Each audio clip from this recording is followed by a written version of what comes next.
People at the bus stop froze the moment they saw him, an impeccably dressed CEO sitting alone, shoulders shaking, tears running down his face as if the world had shattered in his hands. No one dared to approach, no one, except a homeless little girl, watching him with the kind of understanding no child should ever have. What she whispered next would break him completely. To understand how a moment like this was even possible, we must go back. On a gray winter evening, the city moved in slow motion. Streetlights blinked awake one by one, casting soft pools of amber on the wet pavement. Buses sighed at the curb, doors hissing open and closed, spilling people wrapped in coats and impatience. The air smelled of rain, exhaust, and the faint sweetness of roasted chestnuts from a distant cart. At the far end of the bus stop, beneath a flickering shelter light, a man in an expensive navy coat sat hunched forward, elbows on his knees, his face buried in his hands. A few steps away, watching him carefully from the edge of the sidewalk, stood a thin homeless girl with a torn backpack hanging from one shoulder. The girl had been standing there for almost an hour, shifting her weight from one foot to the other to keep warm. Her clothes were thin layers that weren't really layers, just fabric someone else had thrown away. Her small fingers peeked out of frayed sleeves. Red from the cold, she held her backpack close, the zipper long broken, its fabric soft from overuse.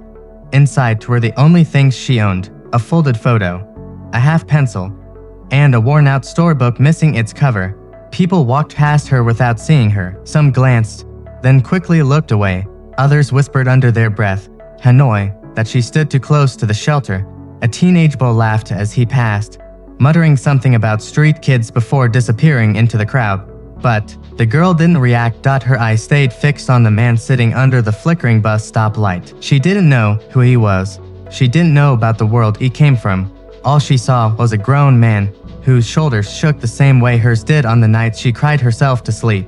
And that alone was enough to pull her closer. As she stepped closer, the wind carried the faint sound of the man's uneven breaths. They weren't the quiet, controlled breaths of someone holding it together. These were the raw, broken ones, the kind that came from a place too deep to hide. His expensive watch glinted beneath the shelter light, and beside his polished shoes lay a crumpled tissue, stiff with dried tears. The office workers standing nearby noticed him and exchanged smirks. "Look at that," one whispered, loud enough to be heard. "Rich guy finally had a bad day." The other chuckled.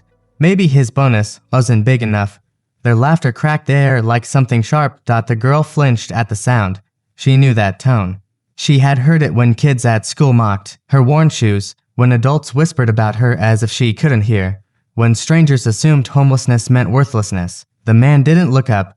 He was trapped in his own storm, unaware of the judgment around him. Then a gust of wind pushed a folded paper from his hand. It skittered across the ground, catching the girl's attention. She watched it slide to her feet. Instinctively, she bent down and picked it up. The paper trembled in her hand just like he was trembling in his seat. She looked from the paper, to the man, to the mocking office workers, then back to him. Somewhere inside her, something tightened, something familiar, something brave. The girl stepped forward, the paper held gently between her fingers. As she approached, she noticed details she hadn't seen from afar: how the man's expensive coat sat uneven on his shoulders, how his eyes were red beneath the rim of polished glasses, how his hands trembled despite the warmth of his gloves. He looked less like a CEO and more like someone who had run out of places to hide his pain. She stood silently in front of him for a moment. The air between them felt fragile, like a thin sheet of ice that might crack if either one breathed too hard. The mocking office workers went quiet, sensing something shift. Finally, she lifted the paper toward him. It fell, she whispered, her voice soft but steady. The man blinked, startled. He looked up for the first time, meeting her eyes. Something in her expression, gentle, worried, far too understanding for a child, made his breath hitch. He took the paper from her slowly, and as he unfolded it, the edges of his world seemed to tremble. It wasn't a bill, it wasn't a contract, it was a photo.